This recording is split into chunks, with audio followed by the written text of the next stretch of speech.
What's happening, guys? We are back with episode 7 of the Songwriters Lounge podcast, where we feature music from every continent of the world. We feature discussions, questions sent in by you guys, and we just have a lot of fun. Every week. Every week. And check out Tom's new t-shirt, guys. Got some merch, you guys. T-shirts are in. Merch. What are you saying? What are is you that? saying? That's looking pretty sweet. Yeah, they're nice and they're comfortable. So we'll leave you links soon, guys. Yeah, you can definitely. Get one for yourselves. I mean, I'm not going to get one for a wee while because it's got to sail across the ocean for me, but I'll get one eventually, I'm sure. I'll get one eventually. Yeah, you got to earn it, mate. You've got to earn it, so I'm doing a lot of begging on a daily basis to Tom. Well, yeah, we've got the jackets as well that Andy We've got the jackets, though. Yeah, so had his photo shoot earlier on this week. I did. So I got jackets made in Scotland, and Tom got t-shirts made in the USA, and we thought that's a great idea, so that then we have to charge ourselves ridiculous costs to send them to each other. Yeah, I wondered why the they look t-shirt pretty company wouldn't do it. Yeah, but they look pretty sweet, and it was a perfect wet Scottish weekend to take the raincoat out for its first test drive, and what a test drive it was. There we Trust go. me. If it works, that's good. I mean, it was soaking, but I was wet inside, which the jacket, of course. I was outside in the jacket. Of course. Yeah. So, it was good. It was good. And it's good to kind of walk around and represent the brand and stuff. So, hopefully we'll get you guys some ability to get your hands on some of that stuff soon. Yeah, well, just look out for it, guys, because it's coming. It's coming. It's coming. And cool. What have you been up to, man, this week? Well, to be honest, not a lot. Like my fiance luckily just got a new job, which is fantastic because unfortunately, just to sign the times with COVID, she lost her job. So that's been great news. But we're now rushing around mad to try and find the new wee puppy that we've got a home while we're both going to be at work, because obviously at the moment she's full time in and training him and everything. So that's kind of interesting. But apart from that, we're just kind of plodding on. What about you? Yeah, same, mate, to be honest. Just trying to find the motivation to finish one of the 3 songs I've been working on. It's just, good. Melody is not my strong point at times. I have to really be in the mood for it. And that's just, I've got the music down. I just need melody. And as soon as I have that, then the pre-production and demo are done. I just need to find singers to sing on the tracks. So yeah, everything's good. Everything's Any good on singers this out there, guys? Yeah, please let me know. I need to find some. Please DM us, because Tom needs you on his track. So exactly. And the Songwriters Lounge X Factor is starting soon. Well, if you haven't caught it, Andy's got a new track out, and by the time this podcast is out, then our vocal chop video is out, as we've been speaking about in many episodes. Andy's very kindly done a vocal chop and how to achieve a really great sounding vocal chop in 5 minutes. So and definitely look out for that. And it is that quick, guys. I did it live when I was filming it, and I'd kind of lost my old vocal chop method from when I built like the actual vocal chops in that exact song that I've just released. So I thought, well, what a better time than to just literally build something on the spot while I'm demonstrating how to do it. So I've came up with a completely different vocal chop from the same method. And it's, I get it across to you hopefully within that 5 minutes and show you just how simple it is. So any kind of aspiring producers, songwriters out there who want that kind of effect, give it a spin and see if you can do it, and then send it in to us, and we'll have a listen. Please do. And our friends down in Nashville at Jet Tracks are always on hand if you need an instrumental track to sing on or rap over. They do beats, fully produced instrumentals, and they're professional songwriters, producers as it is, so the tracks they're delivering is top quality. This segment of the Songwriters Lounge podcast is sponsored by JetTracks.com. JetTracks is a music marketplace for professionally produced instrumental tracks and beats which are ready for you to add your lyrics and melodies to today. The tracks are produced by top producers, and they are designed for artists and songwriters to use their own music. Once your song is done, you can pitch it to other artists or release it by yourself. Best of all, JetTracks.com has tracks in just about every genre, including pop, hip-hop, country, Americana, you name it, they've got it. Having demos of your songs can be expensive, and you're never sure if they'll turn out the way you want them to. But at Jet Tracks, you can search to find your sound ahead of time and save time and money on production costs. Head over to jettracks.com and start searching today. So we'll leave links in the description for you to check that out too. Cool. So let's go into our artist spotlight section of the show straight away. And we're starting off with a really strong song. So it's from Jamie Floyd from the USA, and this is her song called New Girl. Hi, it's Jamie Floyd, and you're listening to the title track of my brand new EP, New Girl. Once it starts sinking, it won't stop sinking, and it ain't no fun down here with me. Easing out with the old and in with the new girl. Your heart's not something he's worried about. Once he starts hurting, it won't stop hurting. Believe me then, or believe me when he pulls the crazy card. 'Cause that's just how we all are. You'll know you're not that far from a new girl.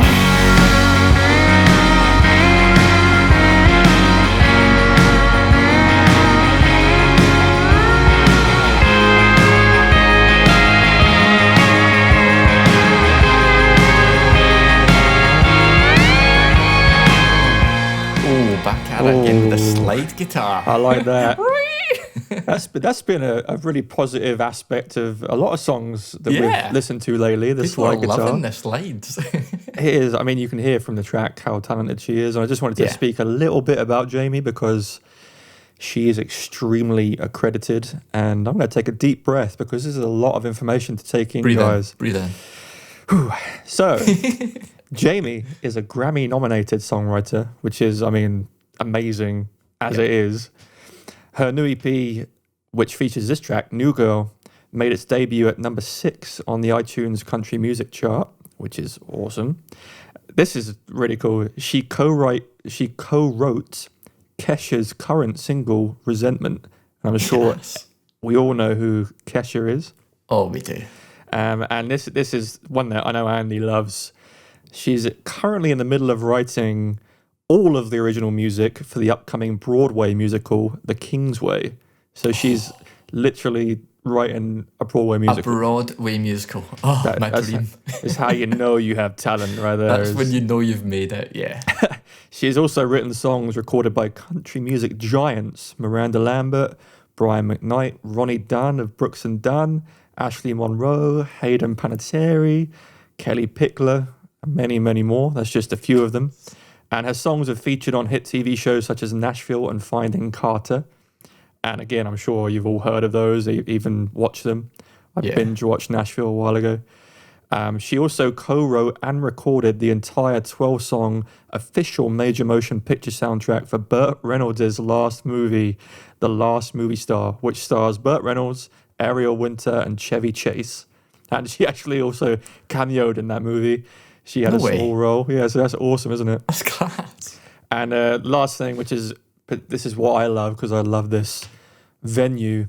She's performed at the Grand Ole Opry. And if you love country music, you know what the Grand Ole Opry is.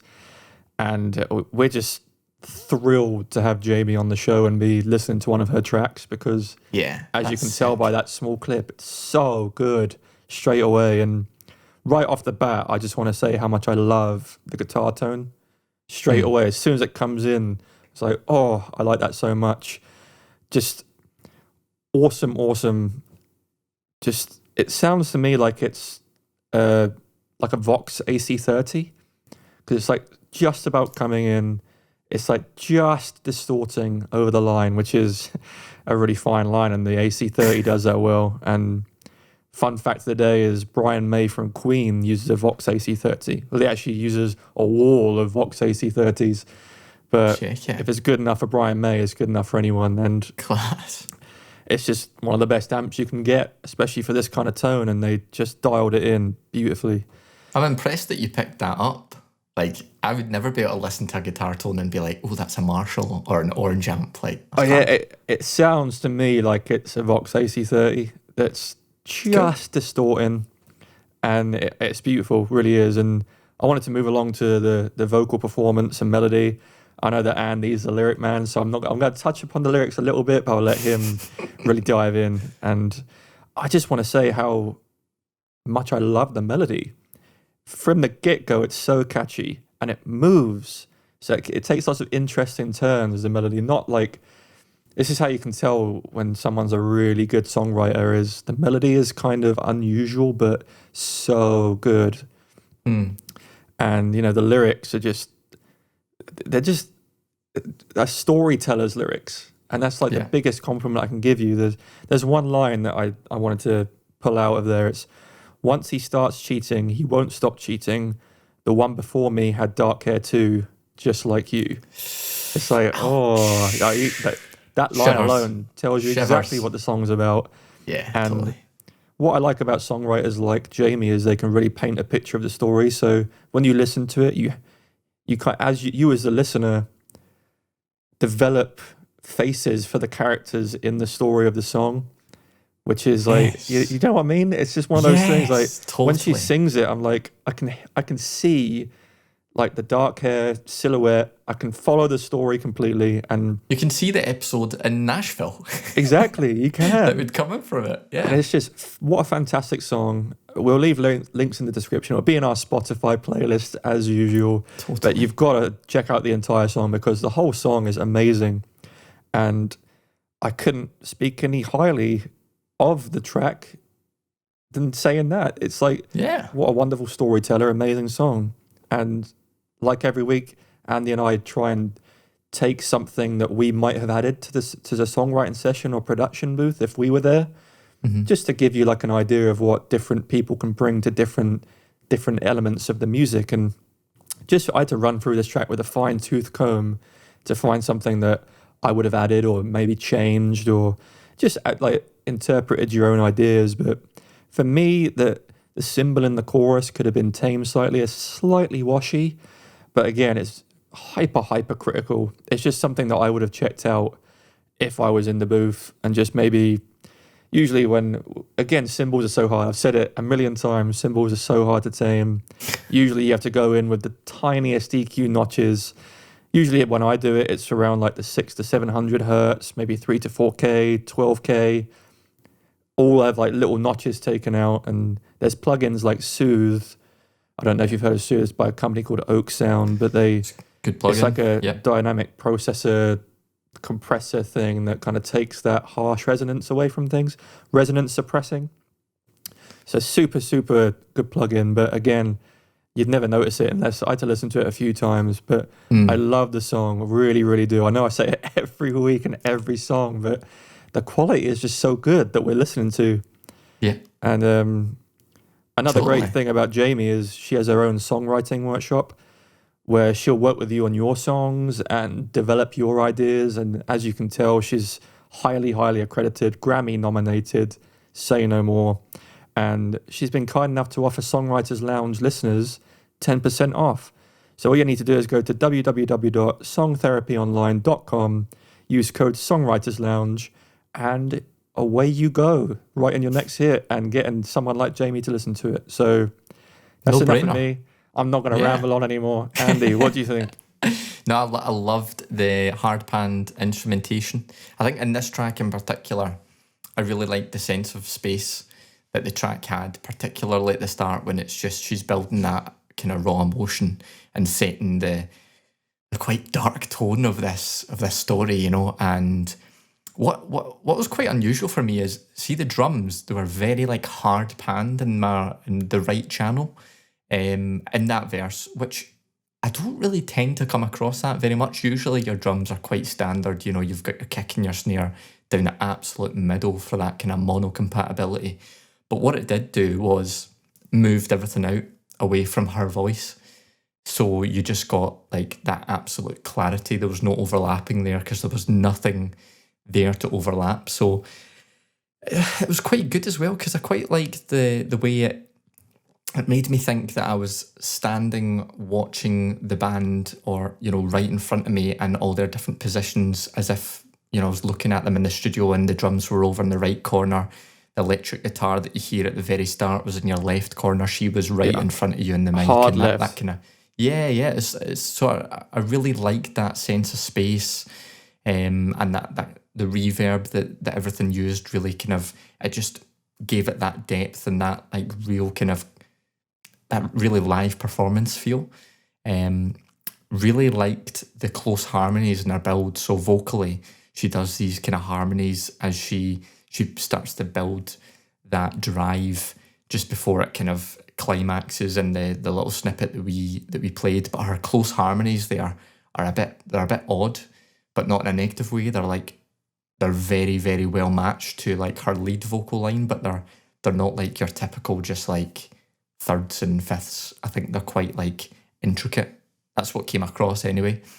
Love the slide guitar. As you know, we're a big fan of the slide guitar. Always. And I don't know if you got this, but do you think that the slide guitar was double? There was like, it was the same slide guitar, but there was like two in the middle. So for me, I don't know if it's me imagining things. I could be wrong here, but there was like two slide guitar audio of the, you know, the same kind of thing. Yeah. So it had that kind of natural phasing effect as well, which I quite liked.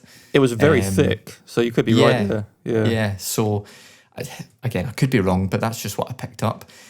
Lyrics, yes. Yes.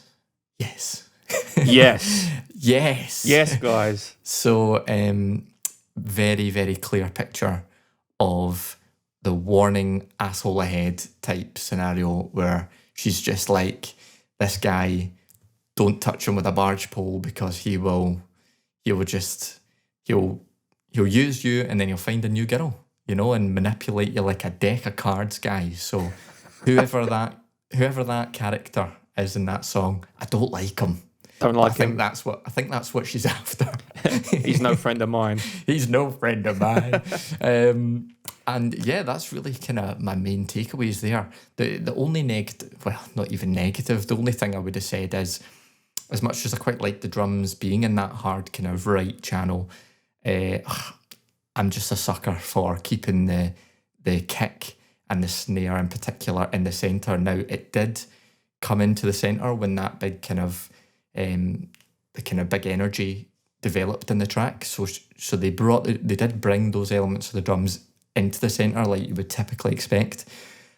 I don't know, just for me, I think it would have sat better, particularly the kick in that build-up section just staying in the middle. But that's just, I guess, for me to add extra low-end drive when she's starting to kind of bring in the drums and bring in that energy and that drive up to the real kind of power element of the song. So that's really it. That's just a kind of, it would bring it more into the rock field, I understand. So the mixing choice to have it hard panned like that, it isn't wrong. It is quite, I feel, right for the style that she's obviously got to her genre and whatnot. It's just a personal preference. So yeah, exactly. That's about it. Love the song, really do. So brilliant song, brilliant songwriter, and brilliant deal for you guys to go check out if you do want to enlist her help. I mean, quite a bit of quite a statement as well. If you say someone like Jamie's name helped you write the song. Yeah, totally. Like if you've had a bit of coaching from someone like that, get it on that CV. Oh yeah, I would. So yeah, let's go to our next track. We're staying in the USA, and we've got a great track from Brooks Huntley, and it's called Let Me Feel. Hey, I'm Brooks Huntley, and this is my song, Let Me Feel. A man of science, a man of solutions, a man of compliance, and making up rules when she's lying there crying, saying, why are you trying to fix me like I'm broken? I'm not broken, I'm just tired. Will you let me feel? Will you let tonight, will you let me feel? 'Cause I don't really give a damn if my fears are real. Will you let me feel? Just let me feel. Will you hold my hand? Will you call me weak when I can hardly stand on my own 2 feet when I don't understand? 'Cause I will love you through hell, still you treat me like a problem, like I'm just something for solving. So good, it really is. I love this kind of Really music. nice. Love this kind of music. And again, with the slide guitar subtly in there. I don't know if you guys heard that, but you know, It's almost wow. like we plan on just exclusively saying, don't send us your songs, guys, unless you've got a slide guitar. Unless there's a slide guitar in there. No, We're not can do. interested. But what a beautiful song, really is. The Yeah. harmonies that are in there are just fantastic. And you know, Brooks is he's residing in Nashville right now, but he's originally from Texas, and I'm not sure if he wrote the song or just performed it with Tyler Ward. And I don't know if you've heard of Tyler Ward, I but sure have. yeah, What a guy. he is on this track, Tyler Ward. Is he actually? Yeah. No So way. it's pretty cool. And for those of you that don't know who Tyler Ward is, guys, very famous musician. He's amassed 500 million YouTube views. Yeah. Just let that sink Crazy. in. Just let that sink But in. I love Brooks's voice. Yeah. Just his natural tone, the timbre he's sitting in is just so nice. And there's some clever production things going on there to emphasize that natural tone that he has, because it is higher pitched. And one thing that I noticed, there's beautiful piano in there, but I think what they've done is they've low passed the piano to take away the higher just frequencies there, just to kind of soften the piano hits and then let his voice, so it doesn't fight the piano. Soar. Yeah. And they've done a fantastic job. The sense of melody in this song, again, just like the first song with Jamie, Brooks' sense of melody, just the way it intertwines during the whole track, just weaves in and out of itself like so nicely. And yeah, that takes real talent to write something that good. And he's very self-aware of his own voice and his own vocal capabilities, and he uses that brilliantly in his songwriting. Just love it. I love the choice not to have percussion in there, or not a lot of percussion. There's a few cymbal swells, and in the bridge there's like a very soft kick drum. But throughout the track, they've just let his natural kind of softness come through. No need to add much percussion in there, and I love that choice. And you know, the electric guitar, like we spoke about, great tone, fantastic tone. It's prevalent throughout the track, but it kind of fades away and comes back. But it's in there. And the vocal dubs that are done during the chorus, you know, the kind of oohs and the ahs in the background there, just awesome. Just lovely to listen to. The whole song is just, what a beautiful song. The lyrics are fantastic. Great story behind it. Great singer, great guitarist, great musician, songwriter. Again, this one I had to go through with a fine-tooth comb as well. And the only thing that I found is there's a frequency on the first vocal that I would have notched out, and it's in the sibilant range, so it's in the higher range. Okay. You probably couldn't get rid of it with a de-esser because it's not the S, it's just a frequency in there that I noticed. And again, I had to really like kind of Hold in on it. head in the headphones. Yeah. But you'd never notice it unless you listen to it over and over again and you had audio experience.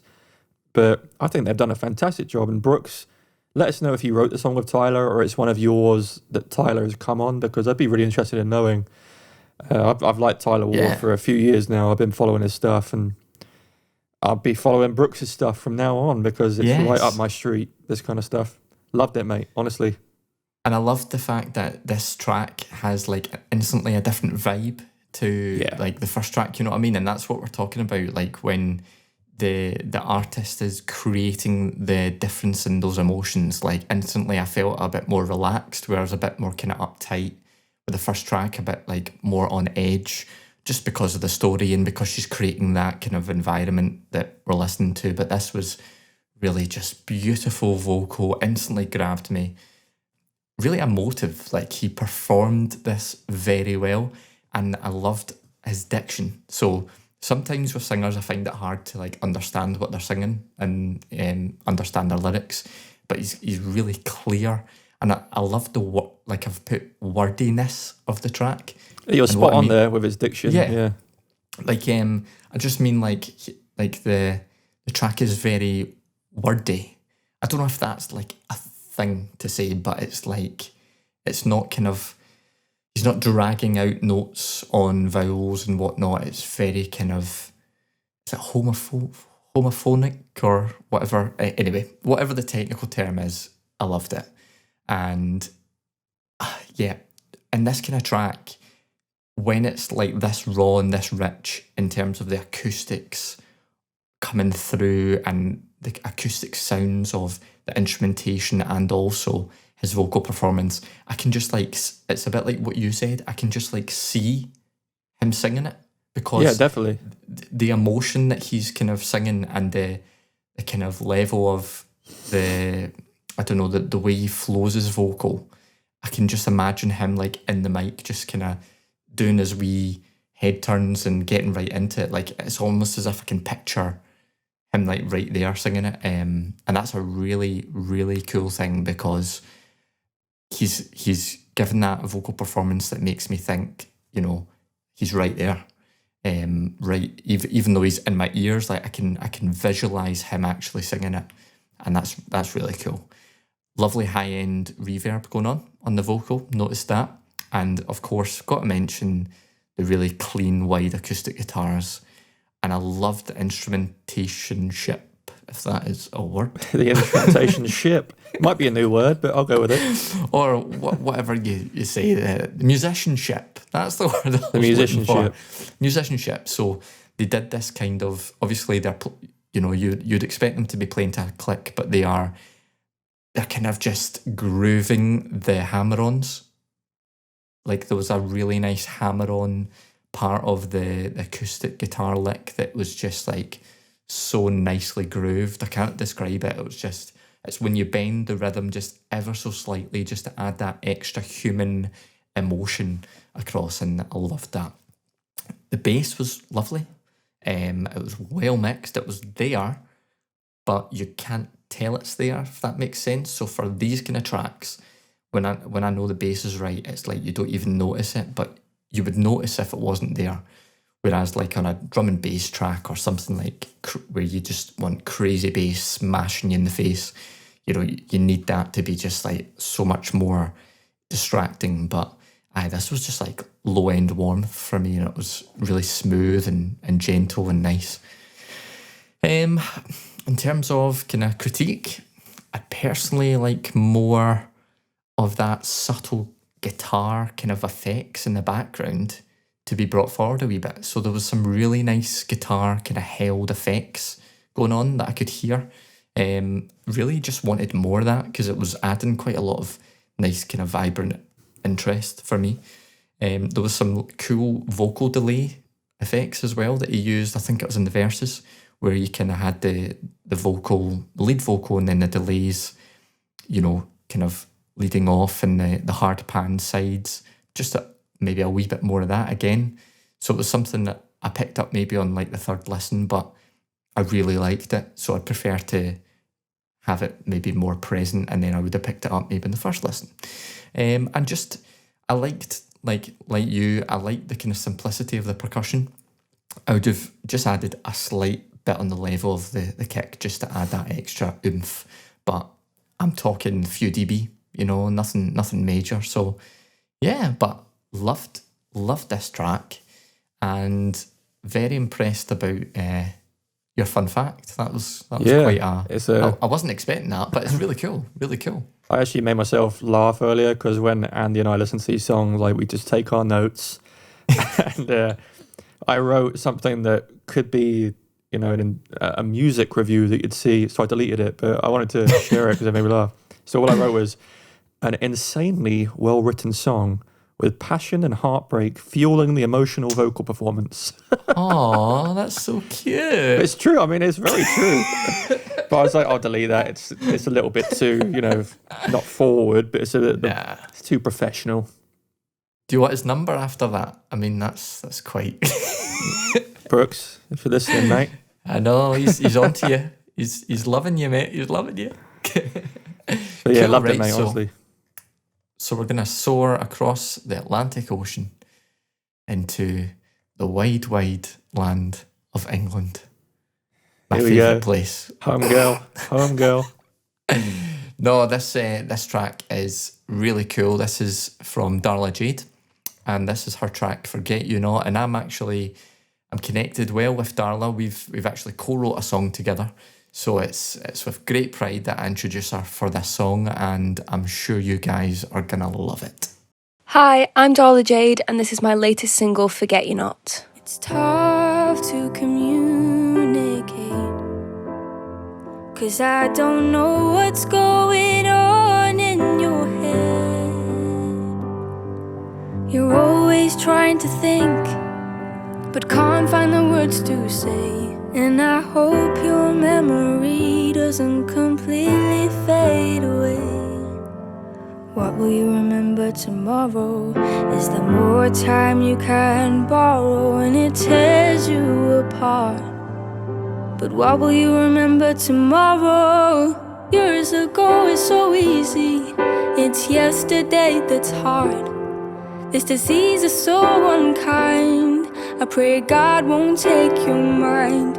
You know lyrics from the 50s, even though you're in your 80s, but find it hard to remember my name.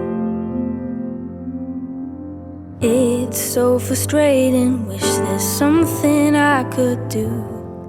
It's tough to accept. I bet a lot of people will listen to that and relate to it. The first thing I wrote was raw.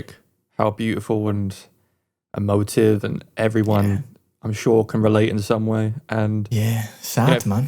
Fantastically written though. Wow, Yeah, you can only so create that well emotion if you written. write it well. Yeah. But I mean, I love her already because she's English. But I knew this was gonna come up. I touched upon it, I think, in a couple of episodes ago. I love when artists use their accents. Because, I mean, not only for me personally, being an Englishman in America, I don't hear my own accent a lot. Very often. So when I hear it, especially in music, straight away I'm hooked. So amazing job. First of all, I love Darla's voice. As soon as it kicks in with the piano, I'm like, yes, love this voice. Again, just like I said with Brooks, has a very... She's very self-aware of her own capabilities with her vocals, and she writes very well to her voice. She does. And that's just a compliment. It's fantastically done. I mean, the lyrics are heartbreaking, but like you said, something that everyone can probably relate to. I mean, it literally gave me chills when I heard it a couple of times. I was like, damn, this hits home. I wanted to particularly draw upon the line, lyrics from the 50s, even though you're in your 80s, but find it hard to remember my name. Wow. Yeah. So true. What a great line. And that's exactly the situation that I have with my grandma. God bless her. So we can sing a hymn or something like that, like a song from the past, and she'll know every single word, and then just now and again she'll drift out of knowing who we are, and it's so that that lyric is so relatable for people that have any family member with dementia or Alzheimer's, and they'll just know exactly what that means, and it's a clever, beautiful lyric. Definitely, like you said about your grandma, like my great grandma. Yeah, she died when she was 104, so she was an old lady, but she'd tell you things so she was 9 years old, I think, when the Titanic sunk. No way. So she'd tell you I remember seeing that in the newspaper, and you're like, wow. But then she wouldn't be able to tell you what she'd done for the last 2 months. Yeah, and you're like, yeah. But you can remember that so vividly, and it just hits you home. on a personal note, and Yeah. just a very, very well written song. I couldn't speak more highly of it, to be honest. And the only thing that I would have done differently is I said it in Brooks's track with how they've produced the piano. I would have just low passed the piano, taken kind of the harshness out of it, just to complement Darla's voice more, because it is a very emotional song. Make everything soft in there. Maybe add some drones and some strings in there at times. But I loved the song. Loved it from the moment I hit play. I was like, "Yep, this is it." Yeah, and I love her. Like when I heard Darla ages ago, one of the things I loved about her voice was, like you said, her natural accent and her natural kind of timbre. And she sings in this kind of this way which makes her quite distinct, I feel. But in this song, this is different to most of her stuff that I've heard. And this is the first one I've heard of hers that is this emotional and stripped back, and it's beautiful to hear the way that she's done the vocal progressions. They're very kind of, they're mid and low range for her vocal range, which really lends itself to the chilled, kind of relaxing and sad and kind of sombre nature of the song. Like this song wouldn't suit Darla belting, for example, these lyrics. They have to be sung in that way for us to feel the emotions, and it's completely correct. I think, if you were to suddenly belt the chorus, there'd be a disconnect there. So that's been well written and well chosen for me. And I think whoever's produced it has really done well with the low end of Darla's voice, because she's singing kind of down there in her lower range, she's got that lovely kind of harmonics coming through, and they've done well to keep that balanced as it comes across. It's not boomy or anything when we're listening to her. And she's still got that lovely vocal air and that commercial presence on the vocal, which I always comment on, because it's something that we all now expect as a listener. The piano, I think, is well mixed, but also really well played. You can tell it's also emotionally played. So I'm going to get it right this time. The musicianship, comes across there, and that's been very well done. And you can tell that there's quite a lot of bouncing off of each other in terms of the piano track and the vocal.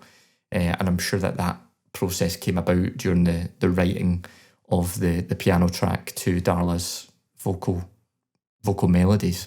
And if that's piano as a VST, they've mixed it even better than I could imagine, because it sounds like an acoustic piano.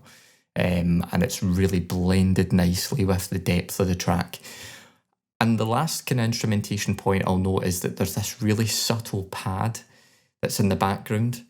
So it's not just Darla and the piano, and if you go back and listen to it again, you'll hear the pad and just the subtle kind of droning sounds in the background, and they're lovely. They're lovely. They're there. They're not distracting. They're just saturating that really kind of emotional content in the background, and I love that. Atmosphere.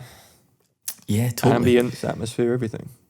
I think the only thing I would add is, from an instrumentation perspective, I would have picked the track up naturally with some gentle, just full kind of strum throughs in the chorus, maybe, just to again add a layer of instrumentation. Some beautiful acoustic strums that are kind of drawn out would just be the icing on the cake, but that's a personal choice for me. And the only other thing is there's a bit of a distracting kind of click noise, just because she's obviously so close to the mic, she's so emotional and she's so present. There's you have to listen hard for this. So this is really super critical. But there's a little kind of popping from, I don't know if it's her breathing or her kind of mouth movements or whatever that just comes through that I would just notch out. But I was thinking about this earlier. I might, in that process, notch that out, and it removes some of the realness and the live element of that performance. So I may well have put it straight back in. I just don't know. So again, I'm just shooting my thoughts off, and that's kind of where my thoughts were. So, but yeah, I loved that track, Darla. Me too. Just keep on sending it our way if you can, because that's. I really hope that people connect with this track and that it does some good things, because it deserves to be heard. It does. Yeah, definitely. I agree. So now on to our listener question submissions, and we've got the first one right up. Hi, so here's my question. Should you focus on genre in the songs you write these days? Should all of your songs stick to one definable genre? As music's progressing, obviously the concept of kind of genre bending, more unique songs has grown, songs that will stand out against the masses of songs out there, but at the same time it's hard to kind of market a song that doesn't fit into some sort of particular box. Love that question, actually. It's really Good relevant question. and something I think we all try and figure out to some extent. Yeah, definitely. You know Yeah, great question, Megan. Really good. I think it depends what you want to do. So strip it back to the beginning. What do you want to achieve out the track? Are you writing for yourself? Or are you writing for other people? If you're writing for other people, then maybe, you might have to write to a specific genre and kind of keep in mind some of those aspects. But if you're writing for yourself, there's nothing I love more than hearing, as you called it, genre bending. I liked that term. And again, I think if you try and keep it within a genre, it can kill the creativity and it kills the mood. Because box it in. Again, it's one of those things that I said it last week. You've just got to take every kind of bit of, wow, I'm really onto something here. Ride that wave, like I said last week, and don't think about it too much. So I really thought about this question hard and to try and give some positive feedback. And all I could think, you brought up marketing and how to market it. There's 40,000 songs added to Spotify every day. That's 14.6 million a year. Why would you stick to a genre when you know information like that? Because, if you acoustic or pop music, if you just stuck to pop music, you're only going to appeal to pop music. And it's something that I think Jamie, the first song we heard today, did really well. Is she kind of she blended country with rock, with acoustic, with piano ballad, and it's blended perfectly. Yeah, honestly. The theatrical kind of vibe of it, Exactly. And I think the best advice is just don't overthink it. If you think, this isn't sticking in the genre that I think I am, I just personally think that's a mistake. I think just don't overthink things. Just go with what you like personally. If you want to add a lead line that you think, well, that sounds like a metal lead line in an acoustic track, add it. If it sounds good, it sounds good. I think, we as a whole, not just musicians, the world kind of categorize things too much. Yeah. And with music, I just don't think, moving forward, when we can make music from home, just give it your best shot. Exactly. Yeah. Experiment. Work with people that are maybe better known for outside your genre, and you'll do amazing things. And, another thing to market your music is you've got to pick the right producer. Mm-hmm. If you want to write the songs and you want nothing added to it, you just want to record it at home or record it with someone and then send it off to get mixed, work with the mix engineer. Yeah. If you want someone to bring something and use their experience and knowledge and musicianship to your track to make it the best sounding track that you can, work with a producer. And there is a difference between the two, and it's something everyone's like, oh, I'm a producer. But, there's a very, very real difference. Sure is. And just make sure you go to the right person. Don't settle for anything all right sounding. Make sure it's the best sounding thing that you could possibly create. Yeah. Because as I said, 40,000 songs a day on Spotify. You can't settle for anything that you can't sound like a garage band. No. It has to be polished. And another thing I was saying, we made a video on this a while ago, is always be the hardest worker in the room, because people won't listen to your music otherwise. You can't physically get it out there to let people listen to it, because there's so many people doing it now. Mm-hmm. It has to be the best. It has to be marketed right, and you have to be the one marketing it correctly to the right people, working with the right people, creating partnerships, creating an audience, and just always work smarter and harder than everyone else. It's a good answer, Tom. I'm not Tough one. I'm not going to Really be is. able to really to add much more to that. I've definitely experienced myself. I mean, some of the tracks I've put out in the last year have been like emo meets electronic, acoustic meets musical theatre, electropop meets EDM. I'm even now doing like stuff like soul R&B, even Scottish traditional music. So there's absolutely no reason, I don't think, why I can't, if I feel that inspiration come, fuse different genres together. And you only have to look at artists like Billie Eilish, you know, and her brother, who have absolutely smashed their own sound, you know. And in interviews, you'll listen to them and they did not want to conform to the usual standard of what pop music sounds like. So, you know, if you listen to her tunes, they are not like any other. And they probably were genre bending. Well, they are genre bending. And they've kind of pioneered their own sound, and they've broken through that competition, like Tom's saying, of the 40,000 uploads every day, you know, and really came through the market. And I think people have grabbed onto that uniqueness that's came through. So by all means, it does. I think I do agree with you, to be honest, Megan, because it does make the marketing harder. Because I guess with all marketing, you have a target audience, don't you? And if you start to fuse genres, you start to blend those audiences together, and you maybe don't have as clear a target audience. And I've certainly found that myself in some of the stuff that I've released. And how do you try and target those audiences who maybe like that genre and that genre, but they wouldn't necessarily like a amalgamation of them together. So I still wouldn't let it stop me, you, or anyone else. I think you've got to try and always make music that's emotional and not too samey. I think there's so much, like Tom says, stuff out there, and it's so saturated because the internet is now allowing people from all walks of life and all countries in the world and locations, bedrooms, studios, you name it, to put music out. And it's so highly competitive that you've got to try and do something to stand out. So personally, to summarise, do whatever the hell you want, and just go for it. You know, don't worry too much. And if people love it for it, you know, then that's all you can ask for. And you know, I think the best artists out there are the artists that always say after it doesn't matter if people liked my music or not, because I liked my music and I loved it. And I think that's, you know, that speaks volumes as well to the listener when they can just hear that passion come across. So Don't worry about it too much and just roll with it.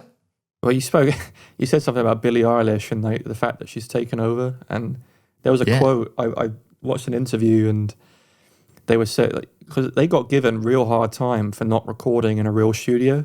Yeah. Totally. A real hard time. And I didn't know, is it her brother that she writes and records with? Yeah, her brother's her producer. So and they did it all in their home bedroom studio. Which is no different to ours, Tom. The same thing. So it's the same setup. But her brother said, they were like, so why didn't you choose to go to a real studio? Really giving him a hard time, pushing him. And he was like, why would I go to a real studio when it takes him an hour to work out why the auxiliary cord's not working?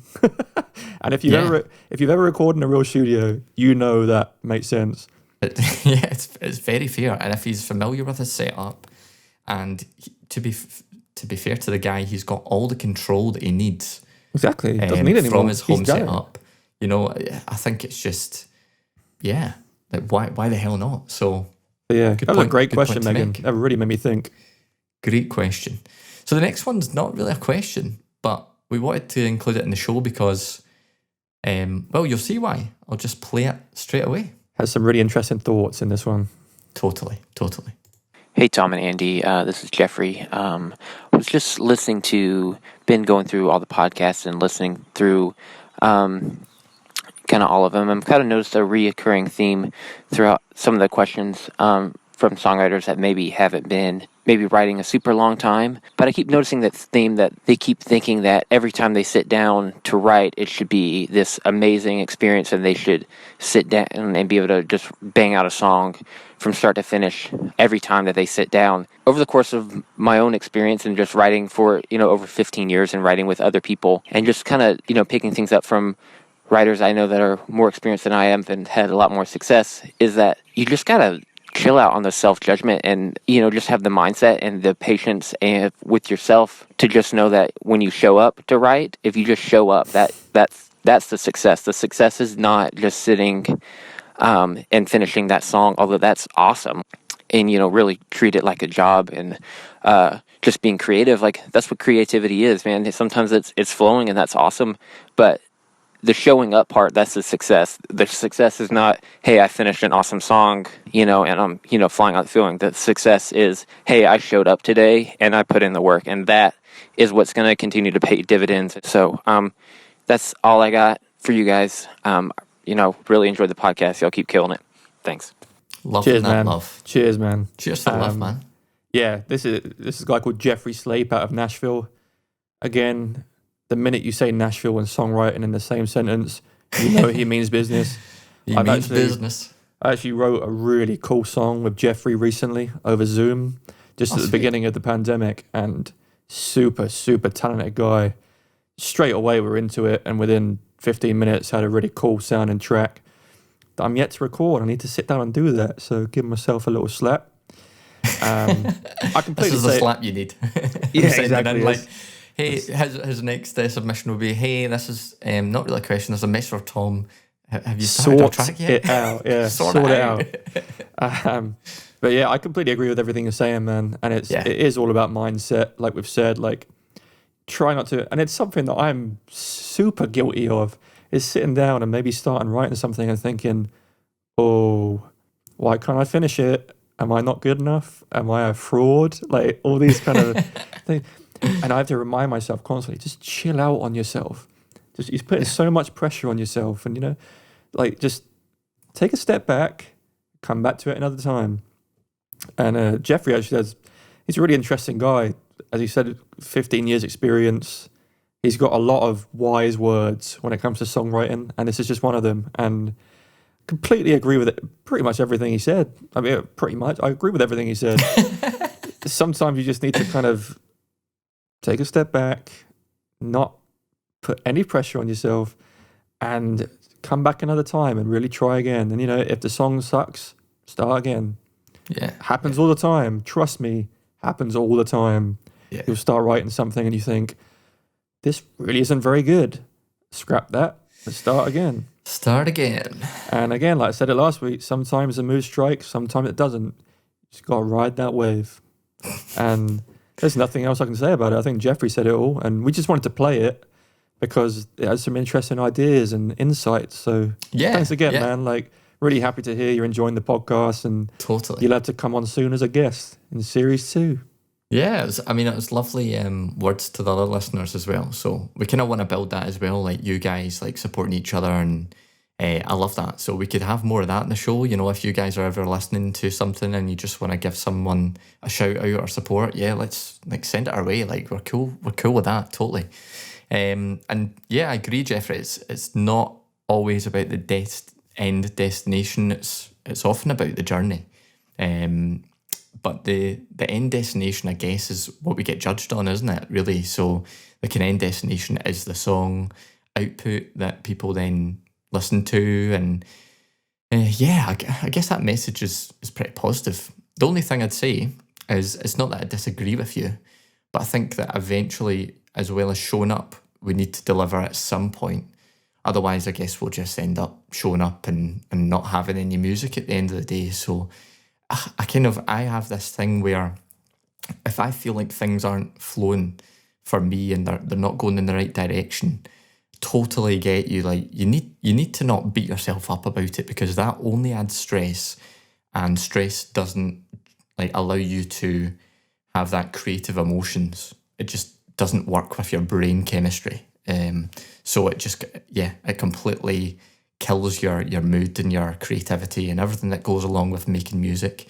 But what I will say is I do, you know, if I'm just not in that place and I'm not smashing it that day, I'll say, right, okay, Andy, we didn't get there today, but what could we do tomorrow, or what could we try, or how could we improve so that the next time, you know, I've got a bit better chance of hitting it. And I guess that's just, you know, as well with songwriting, it's so evolving constantly that you've always got to think about that, pairing that self-love that Jeffrey's talking about with that self-critique, but not in a way that's like detrimental to your mental health. It's just like that constructive way where you're kind of going, you know, come on, Andy, you can do better than that. And, you know, how can we get a better day tomorrow? Or how can we find that sound that we were shooting for and we just couldn't get to it? And often I'll walk away from a session and you know, my fiancée Mary will look at me and go, God, take it that was a bad session, and she'll just see it. Yeah, you're disappointed, yeah. Yeah, totally. And that's completely normal. And obviously the listeners that are sending in that stuff, you know, it's a valid thing to be concerned about. But I think Jeffrey's absolutely bang on in terms of, in order to quickly get over that hurdle, you need to just go, look, I tried today, and failure is, you know, is not it's a necessary part of the process. That was a bit of a word struggle with your words today, haven't you? Yeah, you were last week, it's me this week. Oh yeah, taking it in turns. But that's that.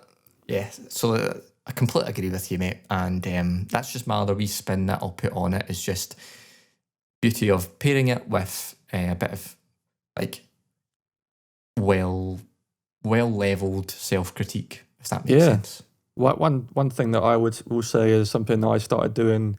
If you're stuck in a rut musically and you really are in a deep rut and you don't know where to take it, set yourself very simple goals. Like maybe in today's session, I will make the chord progression for the verse, and it sounds really simple.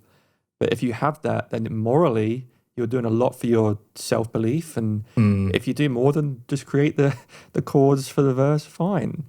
But if you give yourself that goal, honestly, it does work. So that's all I want to say about that. Thanks, Jeffrey.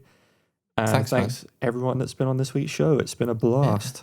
It's been class. And one thing I just want to say before we go is, no matter how good or bad you think your song is, it's yours, because no one else in this universe, it doesn't matter if you've even just jotted something down or hummed a melody, like there's only one of you and only one person that's ever done that. And that's also what's really cool about music, is people can say whatever they like, but there's, you know, no one else has created it the way that you have. And that's something always to be proud of. So, yeah, it's yours and it's personal. Totally. So we'll check you guys out next week when we come back with episode 8. And like always, please send in your submissions and we'll get you on the show. Well said. Over and out. Over and out. Thanks a lot, guys.